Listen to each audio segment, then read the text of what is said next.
In April 1990, astronauts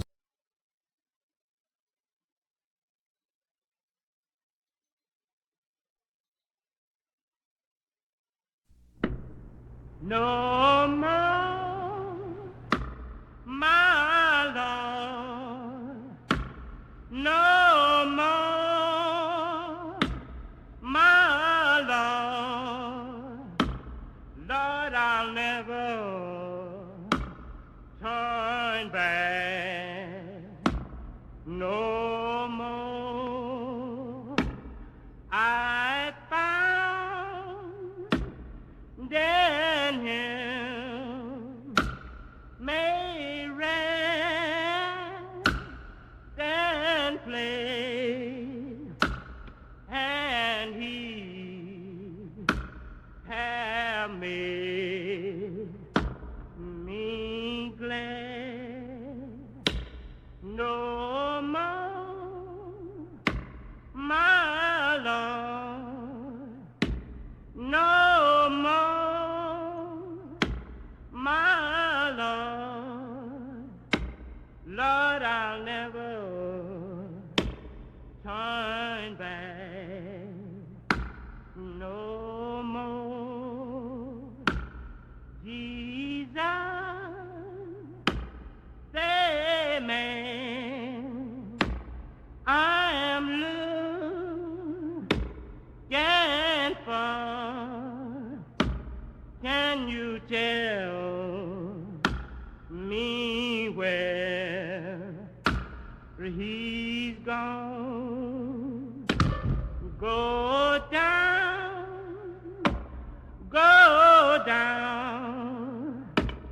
among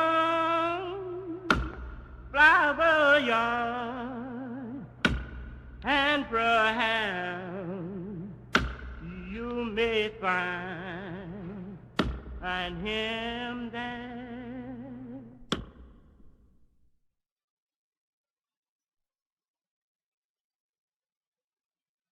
Okay, welcome to Flat Revival Radio.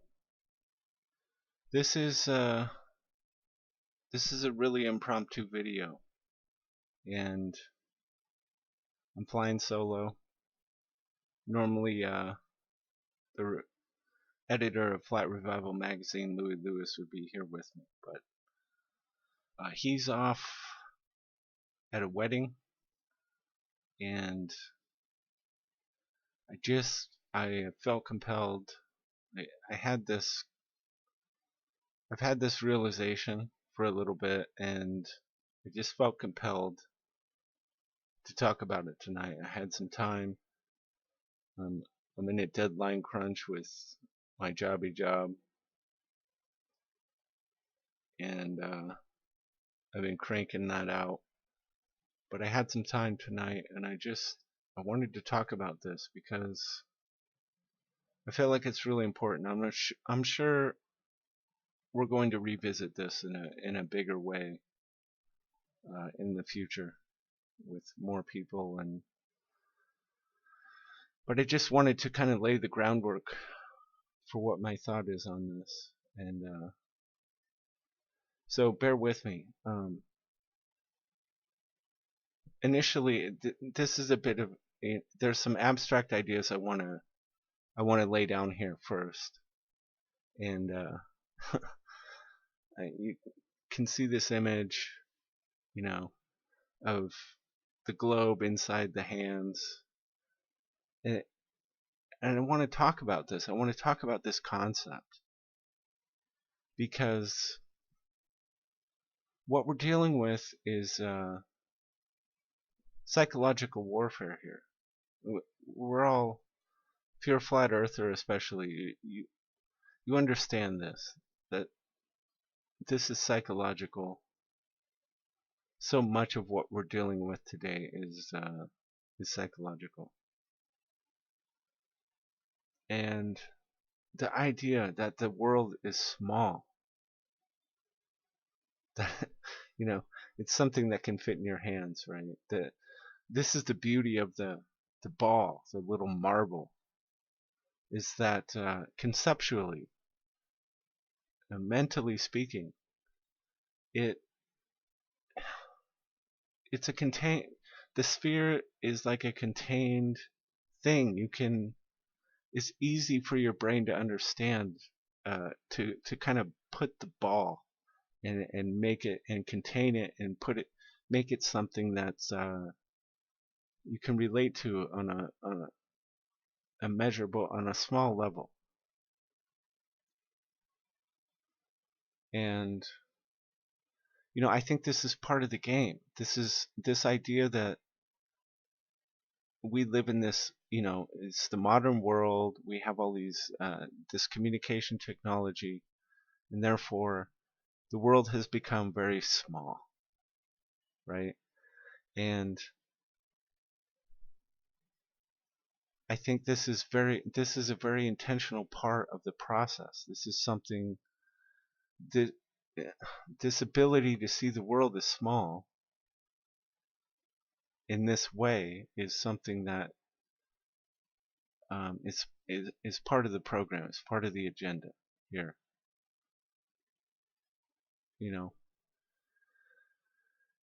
And then we add to that.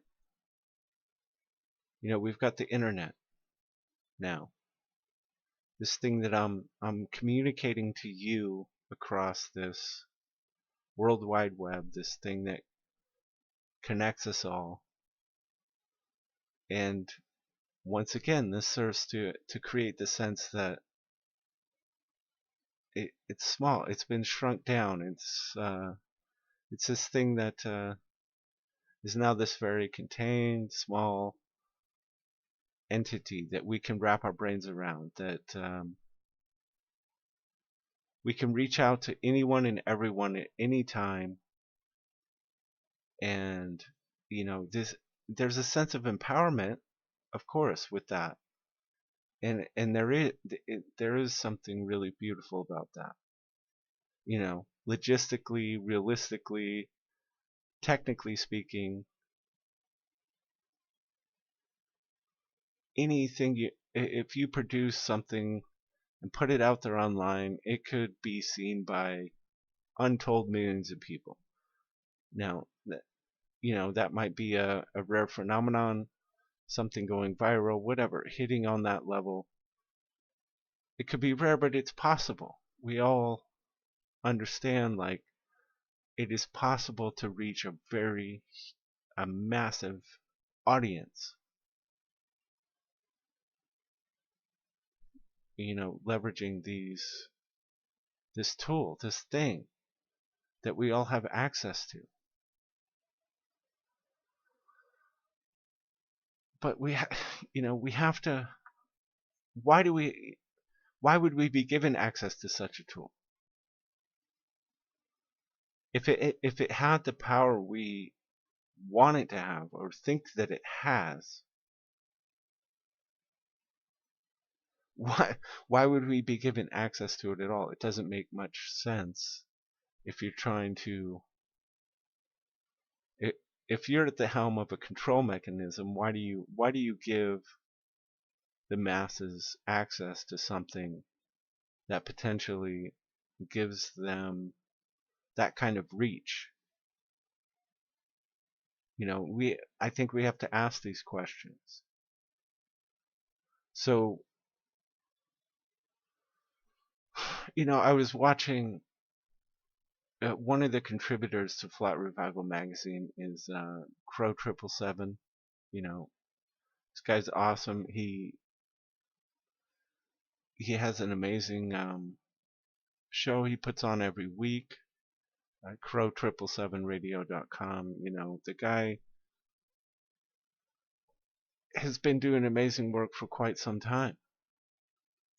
And his YouTube channel has come under attack. There's a lot of censorship on YouTube. Flat Revival has felt it too. We've got a strike, and this is happening all over the place.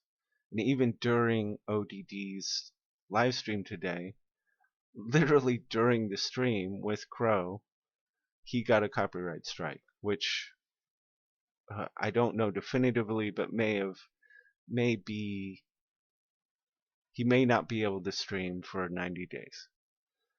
And YouTube just seems to be really up in the game and censoring some channels. Okay, so that's going on. There's no doubt about that. They are limiting things. But it doesn't change the fact that we still have relatively unhindered access to communicate with each other across the plane. Like we have theoretically unlimited reach to communicate with each other and get ideas out there.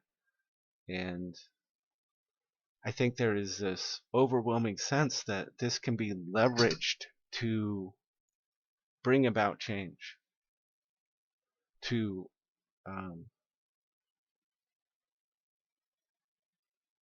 I don't know, to there's a tremendous amount of hope being put into this, to the internet, to the web, being able to wake enough people up to organize something to create this change that we all want, to a new a new paradigm, to get rid of this world construct that is just deceiving us on so many levels. And I do think, it is achieving that in small little pockets. There are people that are, none of us, very few of us would be where we are if it weren't for this, for the internet. I don't think I would be a flat earther. I don't think many of us could claim that on our own, outside of the context of the internet, that we would have come to this. Because it took someone, took someone on the internet coming across something online that asked that question. Do we live on a spinning ball? Is this ball reality? Most of us never, it wasn't something that we considered or thought about. It's just something most of us had on a shelf somewhere, because it didn't seem, we were all taught it. It was something we grew up with. It was always there, and it didn't seem like something we had to question. It wasn't necessarily relevant to our daily lives or our goals or whatever we were doing. But then, the internet, if you were seeking things and you had that kind of need to explore, and all of a sudden you hit on this thing, there it is. I'm not trying to say that there isn't this inherent value in the internet and what it's done and what it's capable of doing. But I also think that there's a limit, and there's a reason that it's at a certain point, I think maybe it becomes a kind of distraction, a kind of misdirection. And okay, let me back up a step, because there was something I wanted to talk about before this part. And again, this is an abstract idea. But I was, the other night I was thinking about my friend Louie, and he lives in Utah and I'm in California. And I had this thought about, trying to place, like thinking about where he was spatially in relationship to me. And when I tried to think of that in terms of the sphere, the ball, I couldn't really do that, because he's far enough away, the distance is far enough that on the sphere, on the ball, it was like abstract. He would be at a different angle, and it's like my brain couldn't really process like what his relationship to me would be. It would be, it's like he would be in a completely different kind of spatial reality than me, you know?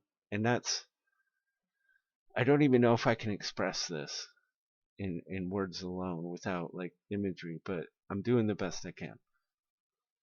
But when I thought of it in terms of, if you think of it in terms of a flat plane, if you think of that person who's far away from you in miles or whatever, in distance, on the flat plane, I feel more, it's like I can, that relationship feels more solid. Like he's there, we're basically on the same level, give or take some elevation. And it's like, there's a stronger connection there on the flat plane between person to person. You know, it like spatially makes more sense. I feel like there's a stronger connection when you think mentally about everyone being on the same plane. It's a deeper connection there, you know. And I know that's, again, it's somewhat of an abstract thought, but I wanted to put it out there. And the thing is, I think that if we're really going, if we want to make a solid, if we want to impact, if we want to make change, it feels like, yes, the internet is a valuable tool, and yes, we can use it to reach people, and yes, we can come together over this phenomenal thing, this network. But if we really want to do some damage, if we really want to get out there and make a difference, I think it's going to have to be local.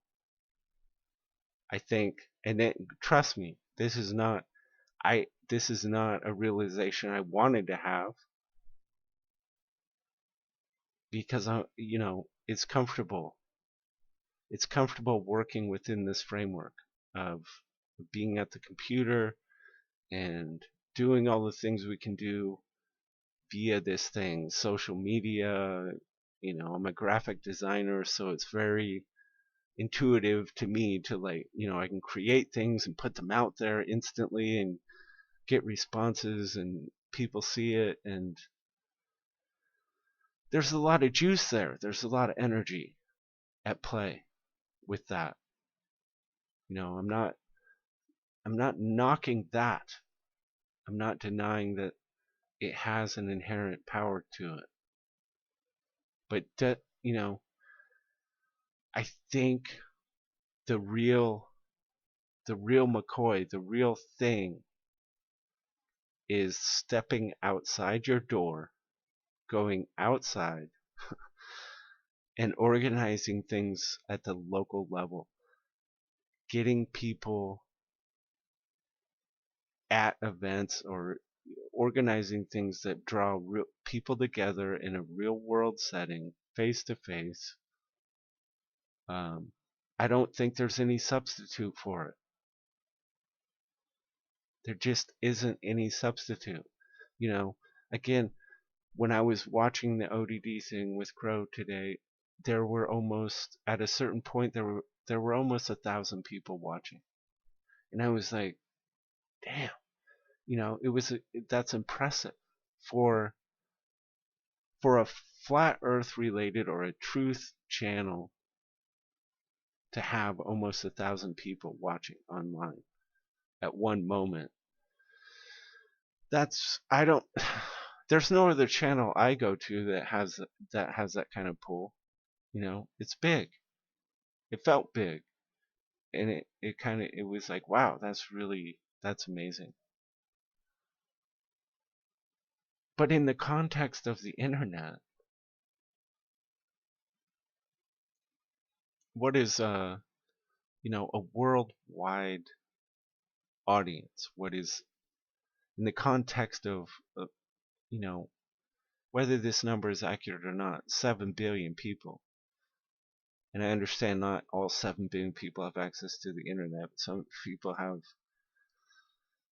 and that, that's not part of their reality. I don't know what the number is of people that have access. But there are billions of people with access to the internet, I have to assume. So in the context of that, it's not, it's minuscule. It's tiny, tiny little drop. And what is that 1,000-person audience? What is it going to translate into in terms of real world action? What is it going to achieve? What is it going to do? Maybe a few, the driving force of what Crow's out there trying to do is promote hashtag modern day book burning. We're trying to get memes out there and talk about the censorship that's going on. YouTube's out of control censoring channels, and we're trying to get memes out there and get on Twitter, hashtag modern day book burning, create memes, support the meme. Okay, and maybe a few people will do that, but what is it really going to achieve? What is it going to amount to? Am I going to wake up tomorrow and there's going to be a tidal wave of something happening? Even with what, by a flat earth channel or a truth channel, was a huge number of people. Is it going to mean anything tomorrow?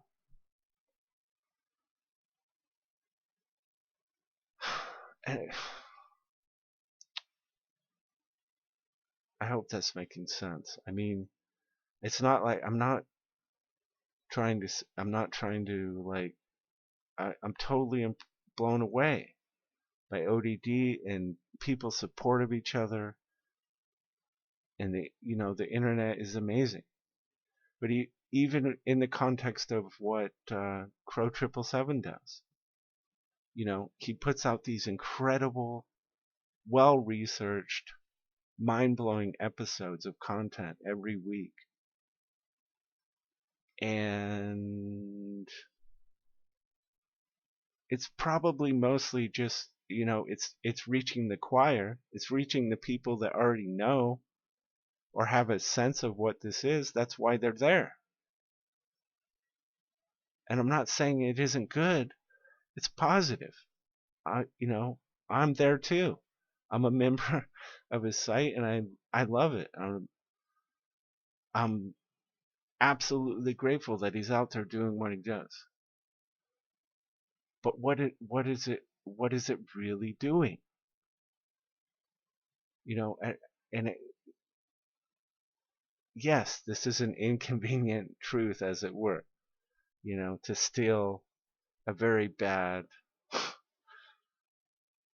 the man who popularized global warming. Al Gore, thank you for that. But I just wonder, what is it that is going to be achieved online, sitting at our computers, looking at screens, no matter how much support we give each other? Is it going to get the job done? And it's like, I think the thing that, maybe we don't want to actually accept or look at is that it's got to be grassroots. It's got to be us in our local communities where we live, stepping outside our doors, finding each other, and we can use the internet to connect and organize and structure these types of local actions and movements. I think that's where the tool really becomes useful. maybe we should change how we are using this incredible tool, because this is a chess game. It's not a game of checkers. What we're up against is we're up against an opposition that is willing to play the long game, and they have long-term strategies that have been working against us for a long time. So I think it's a little foolish for us to expect that even if it's explosive on the internet, even if it's 1,000 people viewing something and all in unison together online in the moment, what we have to ask ourselves, what is it achieving realistically? We have to start getting real with each other here and asking some tough questions about what it is we're trying to achieve and how exactly we're going to go about it. Now, this thing that interconnects us, I think we can leverage it in all kinds of ways. But perhaps what we need to be doing is organizing groups of people on a local level that go out into their community with purpose and structure and reach people, smaller groups in person. This is the kind of thing that can actually make a difference. And if you start growing momentum on a local level, let me tell you, that can have an impact, because even the politicians, at the local level, even some of these players on the city councils, whatever, some of the businessmen and the players that are at large in your local community can still be they're reachable. They're human. They're there. It's an attainable thing. And I think there needs to be a shift to that kind of thinking, that we should reach the people that are you can't reach the president of the United States. We can't reach I think the internet gives this sense that we can change the world in some kind of like blast of, and we can actually just overpower this Goliath, right? Just by sheer like numbers of online, there's going to be some kind of tipping point or something. But I don't see that. I don't think that's going to happen. I think we have to start building it smaller. We have to think smaller, locally, and start building it that way. Because if I'm in the United States, this is an international thing, but I'm in the U.S., I'm in California, and it's like, if we start building this thing locally, if we all started doing that and started building little sectors that were just trying to implement change and get make people aware and had structure and work together to come up with, we could make resources together and structure this thing and organize it and build momentum and support each other using this great tool. We can share resources, ideas, and share what works, what doesn't work. Just get better over time. It's trial and error. But we just start engaging at the local level. I think this is how, if you start doing that across a nation at the smaller level, I think this is where it can happen. I think this is where it should happen, you know. And I brought, it's the age-old analogy. It's David versus Goliath. We're up against Goliath here. This thing is a juggernaut. The Googles of the world, these companies have untold billions of dollars at their disposal. They own all of these networks that we're using. They own YouTube. And look at what YouTube is doing to us. We don't own any of it. Oh, if you're a channel with 50,000, 70,000, 100,000 subscribers, it could all be eradicated at the blink of an eye, the push of a button. Done. Years of work gone. You don't have control over that. They can do it for any reason. They've proven they don't even have to justify why. Their policies are so innocuous, they can just say you're bullying, which is the absurdity of it. How do you bully? How can you be a bully on a video that somebody doesn't have to watch? It's their choice to watch it in the first place. How can that be bullying? You all know what I'm saying. It doesn't matter. They can do whatever they want. This is Goliath. Okay, but the problem with Goliath is he feels invincible.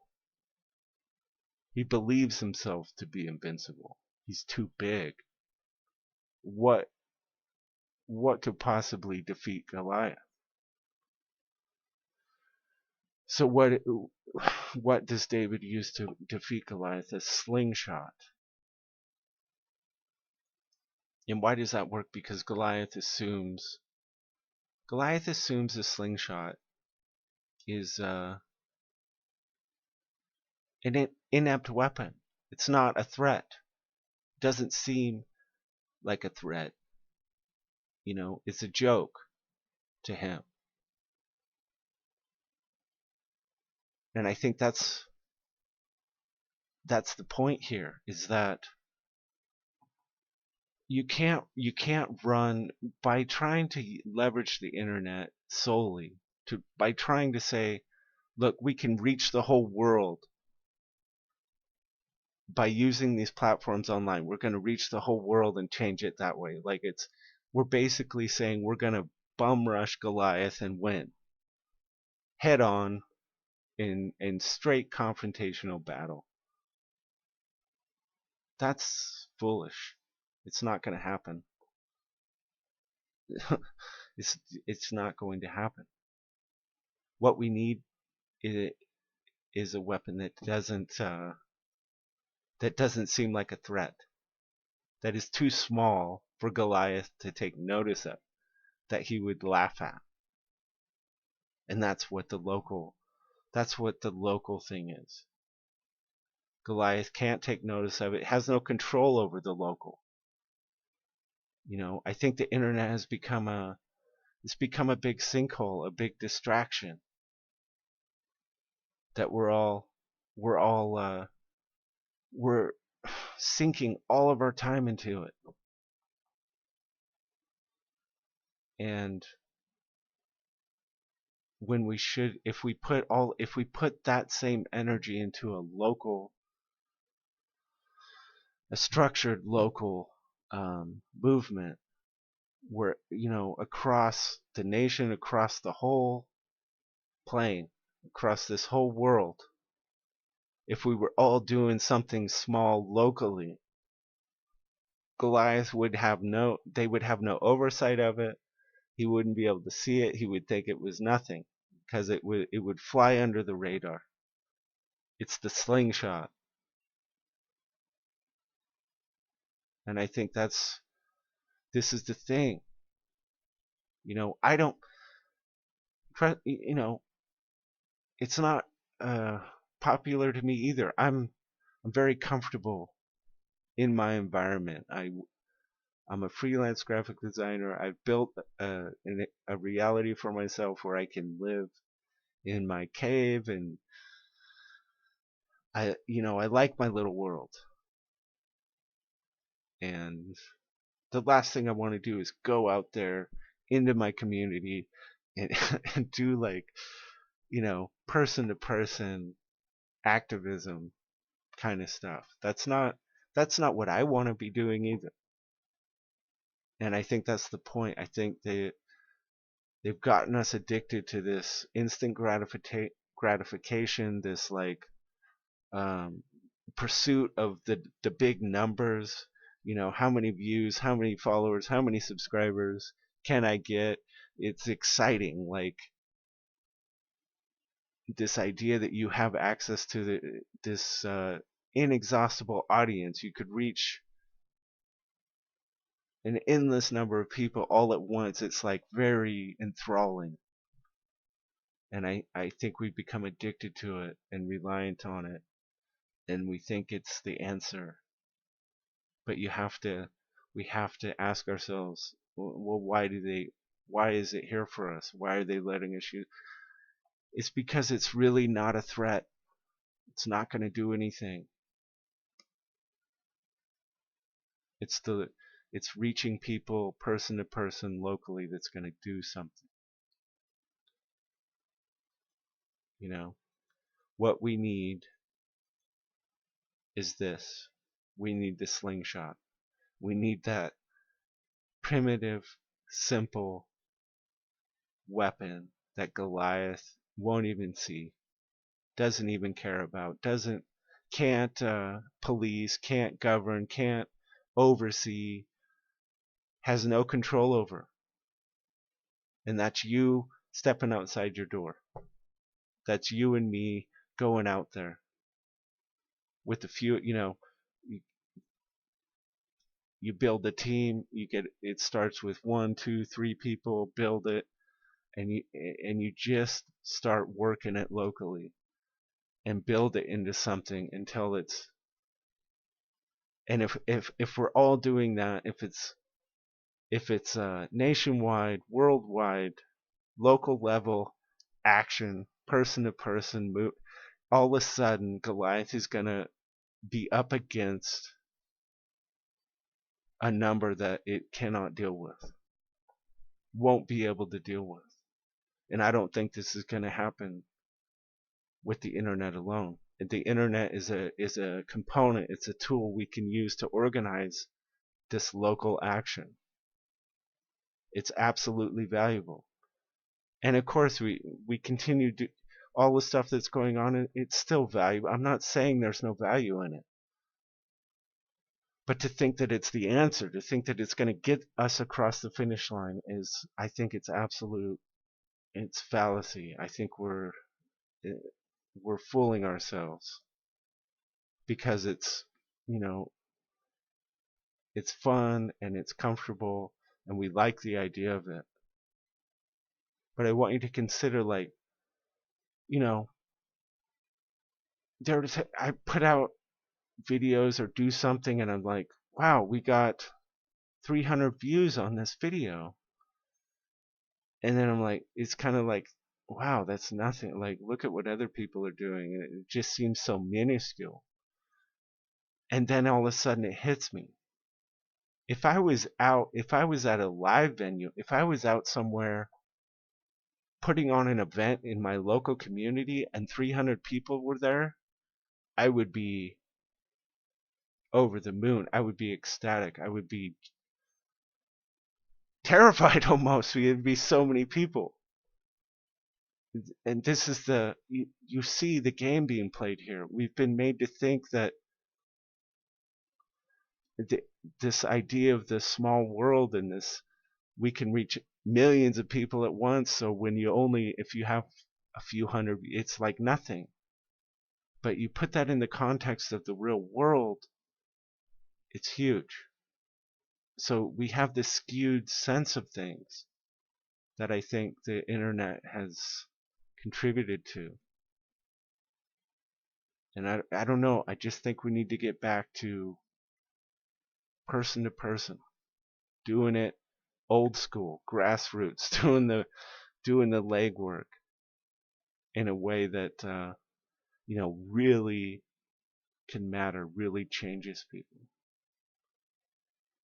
So that's what I had to say.